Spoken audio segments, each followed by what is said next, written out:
Côte d'Ivoire.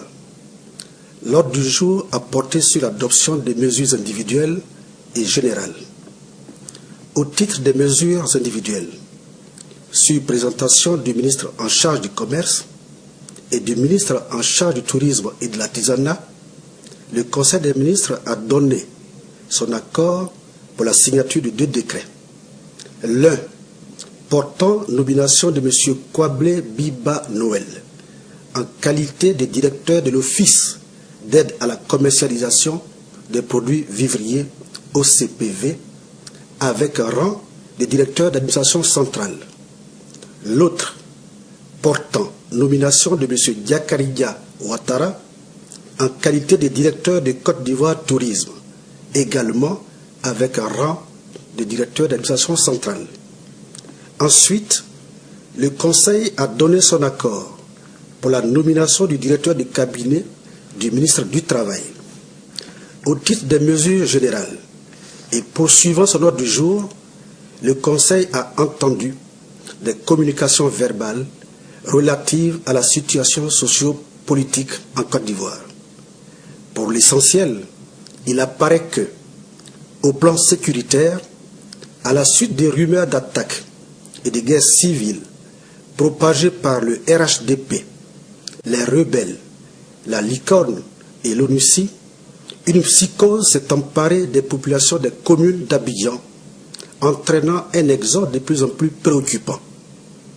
Outre les accidents liés à ces déplacements, ce phénomène sans fondement contribue à perturber le fonctionnement normal de l'école, les écoliers et les élèves étant contraints de se déplacer avec leurs parents.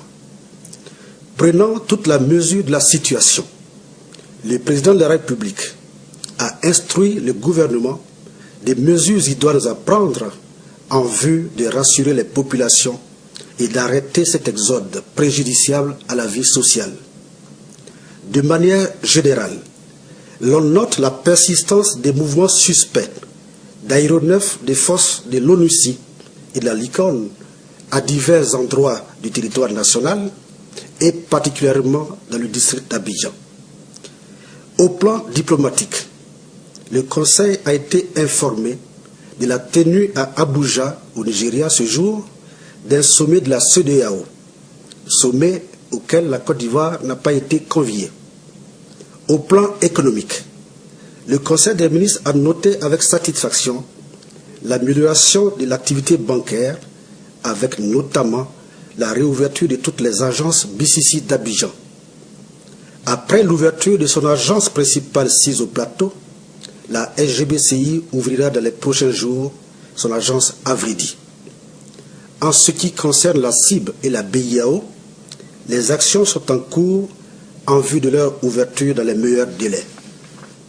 Le Conseil a saisi cette occasion pour inviter les opérateurs économiques à utiliser les circuits bancaires nationaux dans le cadre de leurs transactions. Il a instruit le ministre de l'Économie et des Finances à l'effet des mesures de sensibilisation à prendre en vue d'amener les opérateurs économiques à renouer avec les services bancaires. Enfin, le gouvernement s'attelle à prendre les mesures visant à l'application effective de l'ordonnance relative au contrôle et à la commercialisation par l'État du cacao et du café. Avant de clore la séance de travail du Conseil, le président de la République, son Excellence M. Laurent Gbagbo, a tenu à apporter sa compassion à toutes les victimes des actes terroristes perpétrés contre les paisibles citoyens, obligés pour certains de changer de lieu d'habitation, pour d'autres de vivre dans la psychose d'une guerre civile. Il invite les populations à ne pas donner foi aux rumeurs et tient à les rassurer de sa détermination à les protéger et à leur assurer des lendemains meilleurs. Que Dieu bénisse la Côte d'Ivoire.